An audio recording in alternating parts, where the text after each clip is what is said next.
지난 2시간 동안 제가 새로운 설교 시리즈를 준비하는 동안에 우리 유기한 목사님께도 귀한 말씀을 전해주셔서요, 진심으로 감사를 드립니다.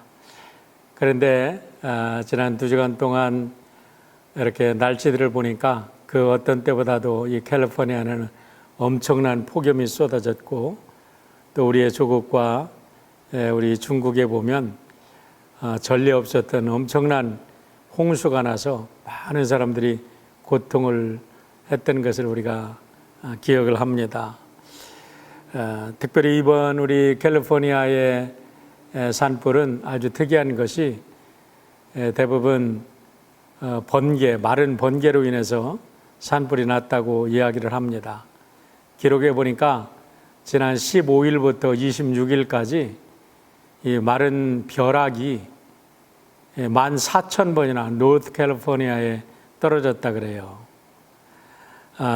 이로 인해서 지금 26일까지 캘리포니아 전체에 140만 에이커의 산림이 유실이 되었다고 하는데 정말 너무나 안타까운 일입니다. 이 중에서 산타크루즈 카운티 위쪽에 있는 험볼트 카운티가 있는데, 그곳에 세계적으로 유명한 레드우드 추리군이 있습니다.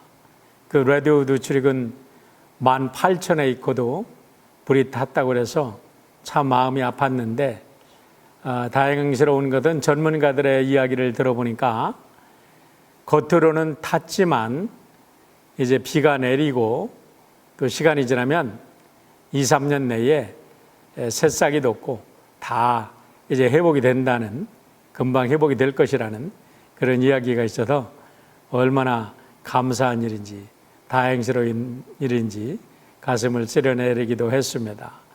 그 이야기를 들으면서 지금 코로나로 인해서 우리 삶이 다 정말 탄 것처럼 이게 느껴지기도 하고, 이제 소망이 없는 것처럼 느껴지지만 새로운 성령의 단비가 우리의 가슴 속에 뿌려질 때 우리는 새롭게 이제 살아나게 될 줄 믿습니다.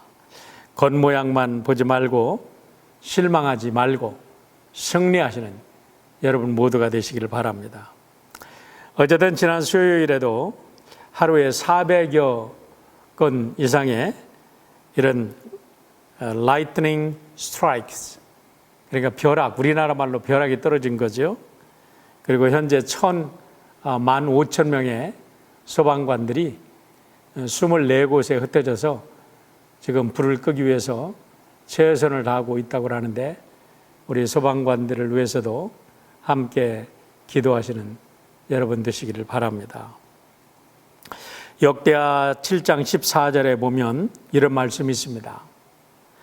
내 이름으로 일컫는 나의 백성이 스스로 겸손해져서 기도하며 나를 찾고 악한 길에서 떠나면 내가 하늘에서 듣고 그 죄를 용서하여 주며 그 땅을 다시 번영시켜 주겠다라고 말씀하십니다. 우리 모두 이 말씀을 부여잡고 이 땅을 위해서, 그리고 우리 조국을 위해서 우리가 함께 기도한다면 마른 땅에는 하나님께서 단비를 내려주시고, 또 태풍과 허리케인과 홍수와 산불로 고통을 당하고 있는 곳에서는 우리 산불은 제거해 주시고, 또 홍수는 또 맑은 날을 허락해 주실 줄 믿습니다. 오늘은 우리가 읽은 본문의 말씀을 중심으로 요한복음의 결론의 말씀을 드리고자 하는데, 본문을 확실하게 이해하기 위해서 먼저 공관복음의 결론 부분과 함께 이 세 가지 공관복음의 결론 부분을 좀 비교해 보려고 합니다. 먼저 순서대로 마태복음의 결론을 보면요, 28장 18절로 20절을 마태복음의 결론이라고 볼 수가 있는데, 이렇게 말씀하고 있습니다. 예수께서 나와 말씀하여 이르시되 하늘과 땅의 모든 권세를 내게 주셨으니 그러므로 너희는 가서 모든 민족을 제자로 삼아 아버지와 아들과 성령의 이름으로 세례를 베풀고 내가 너희에게 분부한 모든 것을 가르쳐 지키게 하라.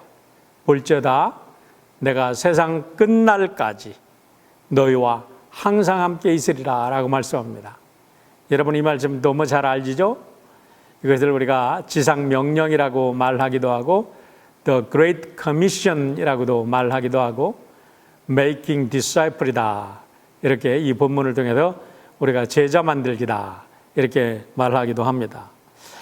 마가복음 16장 15절과 18절을 보면 마가복음의 결론 부분이 나오는데 이렇게 말씀합니다.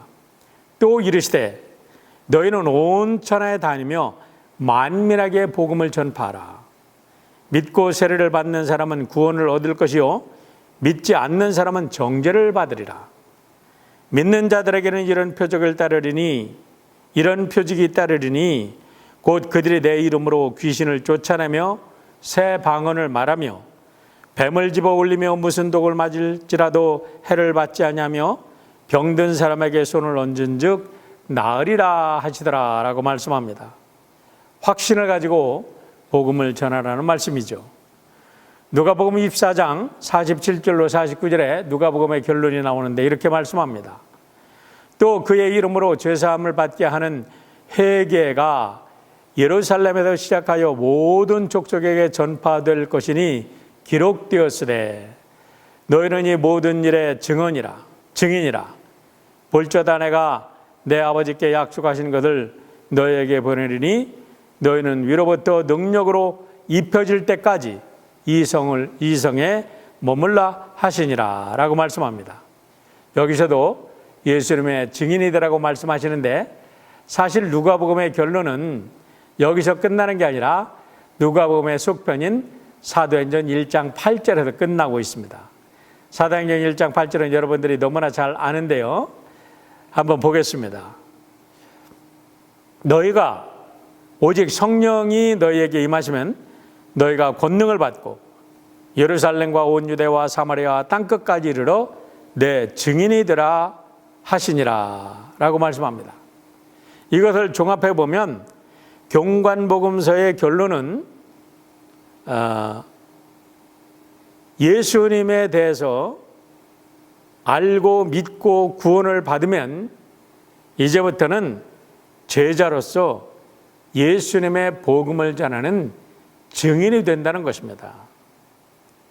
이와 같은 복음서의 연장선상에서 제4복음서인 요한복음의 결론인 오늘 말씀을 연구해 보면 요한복음의 결론도 마찬가지로 증인이 되라는 것인데 요한복음의 결론은 보다 더 구체적이고 개인적인 말씀인 것을 알게 됩니다. 첫 번째 오늘 말씀을 통해서 우리가 받아야 될 교훈은 예수님의 제자가 되고 예수님의 증인이 되고자 하는 사람들은 먼저 영혼의 치유를 받아야 한다는 것입니다. 15절 말씀을 보시길 바랍니다. 그들이 아침을 먹은 뒤에 예수께서 시몬 베드로에게 물으셨다. 요한의 아들 시몬아, 내가 이 사람들보다 나를 더 사랑하느냐? 베드로가 대답하였다. 주님, 그렇습니다. 내가 주님을 사랑하는 줄을 주님께서 아십니다. 예수께서 그에게 말씀하셨다. 내 어린 양떼를 먹여라. 여러분, 여기서 주목할 사실은 예수님이 갑자기 베드로를 향하여 요한의 아들 시몬이라고 그의 원래 이름을 부르셨다는 사실입니다. 요한복음 1장 42절에 보면 이런 말씀이 있습니다. 그런 다음에 시몬을 예수께로 데리고 왔다. 예수께서 그를 보시고 말씀하셨다. 너는 요한의 아들 시몬이로구나. 앞으로는 너를 게바라고 부르겠다. 제가 세 번역으로 읽었는데요. 누가 누구를 데리고 왔습니까? 시몬의 동생 안드레가 시몬을 예수님 앞에 데리고 왔습니다. 그런데 그 시몬을 예수님이 보시자마자 뭐라고 말씀하시냐면 이제부터는 너를 시몬이라고 부르지 않고 게바라고 부르겠다라고 말씀하신 거예요. 여러분, 게바라는 것은 아람어로 바위를 말하는 겁니다. 이것을 헬라어로 바꾸면 베드로, 페트로스, 바로 반석이 되는 것입니다. 다시 말하면 예수님께서 요한의 아들 시몬을 처음 보는 순간부터 베드로라고 부르시겠다고, 다시 말하면 반석이라고 부르시겠다고 선언을 하셨는데, 이것은 마태복음 16장과 마가복음 8장에 보면요, 이 베드로의 이름을, 이 시몬의 이름을 베드로로 바꿔준 것은 어마어마한 예수님의 언약의 말씀인 것을 알게 됩니다. 마태복음 16장 18절로 19절의 말씀을 보면 이렇습니다. 너는 베드로다. 나는 이 반석 위에 내가 내 교회를 세우겠다. 죽음의 문들이 그것을 이기지 못할 것이다. 내가 너희에게 하늘나라의 열쇠를 주겠다. 내가 무엇이든지 땅에서 매면 하늘에서도 매일 것이요 땅에서 풀면 하늘에서도 풀릴 것이다. 여러분, 얼마나 놀라운 말씀입니까? 지금 시몬을 베드로로 바꿔준 것은 그 이름 위에 앞으로 인류 전체를 구원할 교회를 세우시겠다는 예수님의 언약의 말씀이 들어있었다는 거예요. 그런데 문제는 이 엄청난 사명을 받은 베드로가 지금 예수님을 부인하고 괴로워하고 그 상처 때문에 고통을 받고 있었다는 겁니다. 그렇기 때문에 지금 예수님께서 그 갈릴리 바닷가에 찾아오셔서 지금 베드로의 영혼을 치유해 주고 계신 겁니다. 우리가 지난번 말씀에서 숯불이라는 숯불구이를 하시면서 숯불을 펴놓았는데, 이 숯불이라는 단어가 바로 예수님이 마지막 제사장의 뒤뜰에서 지금 재판을 받으실 때에 펴놓고 있던 모닥불과 동일한 단어라고 말씀을 들은 적이 있습니다. 다시 말하면 지금 이 숯불을 통해서 예수님께서 지금 베드로의 영혼을 만져주고 계시고 있고, 지금 다시 그 식사가 끝난 후에 예수님께서 요한의 아들 시몬아라고 부르시면서 이제는 예수님께서 베드로의 상처에 직접 예수님의 말씀에 검을 대고 계신 것입니다. 아마 그 짧은 촌각의 시간, 요한의 아들 시몬아라고 부르시는 그 시간은 너무나 짧은 시간이었을 거예요. 그런데 막상 그 말씀을 듣는 순간에 베드로의 마음속에는 그 짧은 순간이 천년처럼 느껴졌을지도 모르겠습니다. 그래서 베드로가 베드로 3장 8절에서 이렇게 고백한 줄 아닌가라는 저는 생각을 합니다. 사랑하는 자들아, 주께서는 하루가 천년 같고 천년이 하루 같은 이 한 가지를 잊지 말라라고 이렇게 말씀하신 겁니다. 다시 말하면 우리 하나님께서 천년을 하루처럼, 하루를 천년처럼 우리를 그렇게 안타깝게 사랑하신다는 말이지요. 자, 요한의 아들 시몬아라고 부르시면서 내가 나를 이 사람들보다 더 사랑하느냐라고 질문을 하셨을 때, 여러분 다른 사람들은 몰랐을지 모르지만 베드로에게는 어마어마한 충격으로 다가왔을 겁니다. 왜 예수님께서 이제까지 3년 동안 베드로라고 부르시더니 갑자기 요한의 아들 시몬이라고 부르셨겠습니까? 여러분, 오늘 이 말씀을 우리가 이해하려면 먼저 히브리서 4장 12절의 말씀을 우리가 봐야 됩니다. 히브리서 4장 12절에 뭐라고 말씀하나요? 하나님의 말씀은 살아있고 활력이 있어 좌우의 날선 어떤 검보다도 예리하여 혼과 영과 및 관절과 골수를 찔러 쪼개기까지 하며 또 마음의 생각과 뜻을 판단하니라고 말씀합니다. 그리고 요한계시록 1장 16절에는 그의 오른손에는 7별이 있고 그의 입에서 좌우에 날선검이 나오고 그의 얼굴은 해가 힘있게 비치는 것 같더라라고 말씀합니다. 이 말씀들 속에서 예수님의 입에서 나오는 말씀들이 영혼을 꿰뚫고 쪼개는 칼이라고 말씀하고 있는 겁니다. 다시 말하면 예수님께서 요한의 아들 시몬아라고 부르시는 순간에 베드로의 영혼 깊숙이 뿌리 내리고 있었던 그 상처와 그 쓴 뿌리들이 완전히 잘라나가는 느낌을 베드로의 마음 속에서, 영혼 속에서 저는 경험했다고 확신을 합니다. 이제까지 베드로의 영혼을 곪게 만들었던 그 농이 팍 폭발하면서 그냥 터져나가면서 그 곪은 상처의 근이 쑥 뽑아져 나가는 그런 경험을 베드로가 했다는 사실입니다. 그런 경험을, 그런 수술칼을 대시고서 이제 예수님은 영적으로 그의 가슴 속에서 이 농이 확, 이 쓴 뿌리가 뽑아져 나가는 것을 보시면서 주님이 베드로에게 물으신 거예요. 내가 이 사람들보다 나를 더 사랑하느냐? 베드로가 주님께 대답합니다. 예, 주님. 제가 주님을 사랑합니다. 여기서 많은 사람들이 이렇게 이거를 분석을 합니다. 예수님께서 아가파우메, 내가 나를 아가페의 사랑으로 사랑하느냐 그랬는데 베드로가 필레오세, 예, 필레오의 사랑으로 사랑합니다 라고 대답했다고 그래서 베드로가 온전한 사랑을 고백한 것이 아니라고 얘기를 하는데요. 여러분, 이 세상에 어떤 사람이 아가페의 사랑으로 온전히 사랑할 사람이 어디 있습니까? 여기서 베드로가 필레오세라고 얘기한 거는요, 아가페오세라고 말한 거나 마찬가지예요.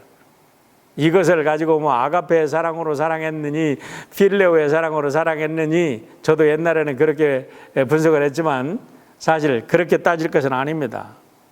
여기서 가장 중요한 것은요, 필레오의 사랑이라고, 내가 필레오의 사랑이라고 고백한다고 했을지라도 이거는 인간의 최고의 사랑으로 주님을 사랑한다고 고백한 것과 동일하다는 것을 우리는 알아야 되고, 여기서 가장 중요한 것은 예수님께서 똑같이 3번씩이나 이것을 물으셨을 때 베드로가 3번씩 동일하게 내가 주님을 사랑합니다. 주님, 나 같은 죄인을 이렇게 용서해 주시고 이렇게 사랑해 주시니 내가 어찌 주님을 사랑하지 않을 수 있습니까? 라고 고백한 것을 우리는 알아야 하는 것입니다. 여러분, 왜 주님이 3번을 이렇게 연거푸 물으셨겠습니까? 베드로가 3번 예수님을 부인했지 않습니까? 그러니까 그 부인한 3번의 입술을 가지고 이제는 내가 나에게 3번 사랑한다고 완벽한 사랑을 고백함으로 해서 그의 가슴 속에 있는 상처를 완벽하게 치유해 주신 것을 우리는 알게 되는 거예요. 여기에서 우리는 중요한 사실을 발견합니다. 여러분, 제자도의 시작과 끝은 바로 주님을 사랑하는 것에서 시작하고 주님을 사랑하는 것에도 맞춰야 된다는 것입니다. 그래도 이와 같은 경험을 했던 베드로는 베드로전서 4장 8절에도 이렇게 고백하고 있습니다. 무엇보다도 먼저 서로 뜨겁게 사랑하십시오. 사랑은 허다한 죄를 덮습니다. 그렇습니다. 예수님의 그 뜨거운 사랑으로 자기의 모든 죄가 용서함을 받았던 그 경험을 가지고 베드로는 다른 성도들에게 이렇게 고백하는 거예요. 서로 뜨겁게 사랑하십시오. 사랑만이 우리의 죄를 덮고 사랑만이 우리의 죄를 치유하는 능력이 되는 것입니다 라고 고백하는 것입니다. 여러분, 우리가 정말 주님의 제자가 되기를 원하십니까?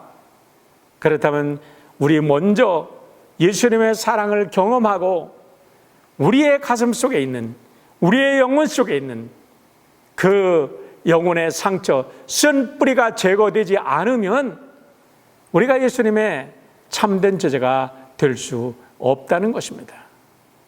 우리의 영혼 속에 있는 이 더럽고 쓴 뿌리, 이 죄악의 쓴 뿌리들이 뽑혀져 나가고 이제 그게 치유되었을 때 우리는 다음 두 번째 단계로 넘어갈 수 있습니다.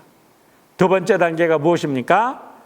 주님의 양을 먹이고 돌보는 단계입니다. 여기도 주님께서 말씀하시는 말씀을 잘 들어야 합니다. 내 어린 양을 먹여라. 내 어린 양을 돌봐라. 내 어린 양을 먹이라. 3번 얘기하시는데요. 누구의 양이라고요? 내 양이에요. 내 양이 아닙니다. 베드로야, 내 양이 아니라 내 양을 먹이라는 거예요. 여러분, 이것이 얼마나 중요한 말씀인지 모릅니다. 우리가 교회를 섬길 때 명심해야 될 사실은 이 세상의 모든 성도들은 하나님의 백성이며 주님의 양이라는 사실을 우리가 잊으면 안 되는 것입니다. 사사로운 어떠한 목사님의 양떼가 아니라는 거예요. 어떤 위대한 영적 리더의 그런 양떼가 아니라는 겁니다. 비록 우리가 드림교회 멤버로 교회를 섬기고 있지만 우리가 드림교회 멤버로 그쳐서는 안 되고 우리는 전 세계 교회의 한 사람이요 장차 이 땅에 임할 하나님 나라의 백성이고 천국의 주인이라는 겁니다. 안타까운 것은 오늘날 이 영광스러운 본분을 잊은 채 많은 사람들이 어느 사꾼의 양새끼로 전락하는 경우가 얼마나 많이 있습니까? 여러분, 이단들을 보십시오. 왜 이렇게 그 이단의 교주에 목매답니까? 그 사람이 우리를 구원했습니까? 아니지요. 어느 교회 멤버로만 자신의 본분을 제한시키는 성도들은 또 얼마나 많이 있습니까? 여러분, 이거는 참으로 안타까운 일이 아닐 수가 없습니다. 우리가 진실로 예수님을 믿고 구원받은 백성들이라면 우리는 베드로전서 2장 9절의 말씀을 마음속에 깊이 새기고 우리가 주님의 양으로서 하나님의 천국 백성으로서 이 땅을 하나님의 나라로 만드는 제사장으로서의 역할을 잘 감당해야 될 줄 믿습니다. 베드로전서 2장 9절에 이렇게 말씀합니다. 너희는 택하신 족속이요 왕같은 제사장들이요 거룩한 나라요 그의 소유된 백성이니 어떤 사람의 양떼가 아니라는 것입니다. 이는 너희를 어두운 데도 불러내어 그 기이한 빛에 들어가게 하신 이의 아름다운 덕을 선포하게 하려 하심이니라라고 말씀합니다. 여러분, 우리가 이런 분명한 의식을 가지고 있을 때에 우리는 베드로처럼 교회의 초석이 되어 순교의 자리에까지 나갈 수 있는 줄 믿습니다. 성도들은 어느 사람의 양떼가 아닙니다. 오직 예수 그리스도의 양떼인 것입니다. 두 번째로 이 양떼들은 뭐를 먹어야 됩니까? 그렇기 때문에 어떤 사람의 사상을 먹어서도 안 되고 어떤 사람의 철학을 먹어서도 안 되고 어떤 사람의 편협한 경험을 자꾸 먹어서도 안 되는 겁니다. 여러분, 우리 양떼들이 먹어야 될 것이 무엇입니까? 건강한 하나님의 말씀의 꼴을 먹어야 되는 것입니다. 여러분, 우리 예수님께도 여기서 내 양을 먹이라고 말씀을 계속하고 있는데 뭐를 먹일 것입니까? 뭐를 먹어야 됩니까? 하나님의 말씀을 부지런히 먹어야 된다는 것입니다. 아모스서 8장 11절의 말씀을 보세요. 주 여호와의 말씀이니라. 보라, 날이 이를지니라. 내가 기근을 땅에 보내리니 양식이 없어 주림이 아니며 물이 없어 가람이 아니요 여호와의 말씀을 듣지 못한 기갈이라라고 말씀합니다. 여러분, 오늘 세상 사람들이 살아나가는데 가장 필수적인 것이 의식주의 문제라고 이야기합니다. 옳습니다. 의식주가 해결되지 않고서는 살아갈 수 없습니다. 그런데요, 성경은 그보다 더 중요한 것이 있다고 말합니다. 그것이 무엇입니까? 하나님의 말씀입니다. 왜 그럴까요? 우리는 영적인 존재이기 때문에 그렇습니다. 우리는 육신적인 존재가 아니라 영적인 존재이기 때문에 육신의 양식도 먹어야 되지만 영적인 양식을 먹지 않으면 우리는 짐승과 똑같은 존재가 되고 만다는 것입니다. 여러분이 인간 되는 것은요, 하나님의 말씀을 먹을 때만이 인간이 되는 거예요. 그렇기 때문에 우리가 에스겔서 3장을 보면 우리 하나님께서 에스겔에게 두루마리를 먹여주시고 그 두루마리를 먹고 나서 이스라엘 백성들이 됐든지 아니 됐든지 가서 이 말씀을 증거하라, 먹여라, 전해라 라고 말씀하셨고, 디모데후서 3장에도 바울 사도께서 디모데에게 때를 얻든지 못 얻든지 너는 이 말씀을 가서 전하라 라고 말씀을 하신 겁니다. 옛날에 우리가 어렸을 때는 그저 배만 부르면 최고인 줄 알았어요. 근데 여러분, 오늘날 그렇습니까? 우리가 몸이 건강하려면요, 건강한 음식을 먹어야 하듯이 우리의 영혼이 건강하려면요, 건강한 하나님의 말씀을 편식하지 말고 골고루 먹어야 합니다. 건강한 꼴을 먹어야 하고 건강한 꼴을 먹여야 합니다. 내 입맛에 맞는다고 다 건강한 음식이 아닙니다. 입에 맛이 있어도 독약인 음식이 있고요, 입에 써도 병을 치유할 수 있는 양약이 되고 보약이 되는 음식이 있습니다. 여러분처럼 혼란한 시대에 특별히 여러분의 영혼을 병들게 하는 음식을 먹이려고 이 맛있는 음식을 먹어보라고 귀를 가에 이렇게 긁어주는, 아주 즐겁게 해주는 그런 사탄의 무리들이 있음을 경계하시기를 바랍니다.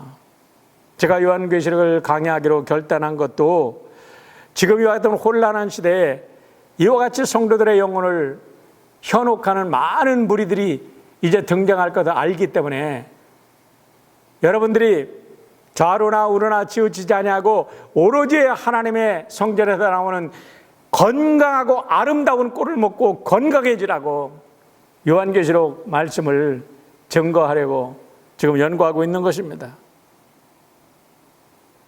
감사한 것은 이번 코비드 사태를 통해서 우리 교회 새벽기도를 참석하는 분들이 많아졌고, 또 큐티반도 많아지고, 특별히 90일 성경 통독반이 지난 5월 18일 날 시작해서 어제 8월 29일까지 성경을 한번 통독하셨어요.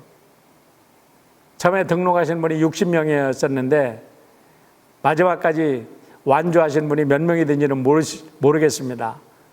어쨌든 완주한 분들이 여러분들이 계시는데 너무나 감사한 일이에요.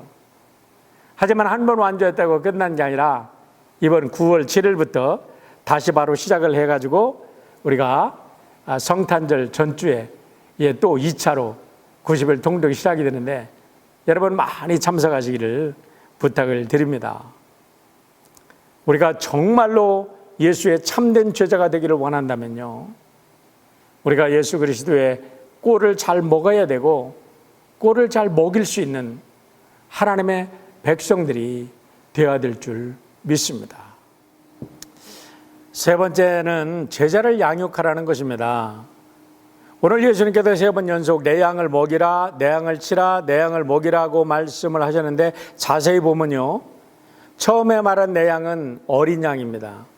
두 번째 내 양을 치라 그랬는데 여기는 큰 양을 말하는 건데 단순히 먹이는 게 아니라 shepherd my sheep, 내 양을 훈련시키고 양육시켜서 아주 큰 양으로, 자기 스스로 일할 수 있는 양으로 키워내라는 거예요. 그리고 마지막으로 또 그 큰 양들을 계속 먹이라고 이야기를 하고 있습니다. 여러분, 고린도전서 3장 1절로 2절의 말씀을 보면 고린도 교회를 향한 바울 사도의 안타까운 탄식의 말씀을 볼 수가 있습니다. 형제들아, 내가 신령한 자를 대함같이 너희에게 말할 수 없어서 육신에 속한 자 곧 그리스도 안에서 어린 아이들을 대함같이 하노라. 내가 너희를 젖으로 먹이고 밥으로 아니하였노니 이는 너희가 감당하지 못하였거니와 지금도 못하리라 라고 말씀합니다. 우리가 잘 알다시피 바울 사도는 순례 전도자였습니다. 그런데 고린도 교회에서는 1년 6개월을 머물면서 고린도 교회 교인들을 가르치고 양육했는데, 오늘 말씀을 보면 아직도 고린도 교회들이 젖만 먹고 바울 사도가 정말로 주고 싶은 말씀으로 훈련되지 않았다는 안타까운 이런 탄식을 우리가 볼 수가 있는 것입니다. 제가 신뢰가 되는 말씀인 줄 알지만, 제가 선교지를 가보면요, 이 선교지에서는요, 기독론과 구원론으로 모든 게 다 해결이 돼요. 예수 믿으면 구원받습니다. 성령 충만 받고 기도하십시오. 이러면 모든 게 다 해결돼요. 그런데 더 이상 나가지 못하고 있기 때문에 10년을 선교하든 20년을 선교하든 영 교회들이 자립하지 못한 채 거기서 쳇바퀴 들고 있는 것을 우리가 안타깝게 바라볼 수밖에 없습니다. 물론 절대 가난 속에도 헤어나지 못하는 선교지의 환경도 문제가 있지만, 더 근본적인 문제는 이제 우리가 하나님의 백성들을 그렇게 가르쳐서는 안 된다는 거예요.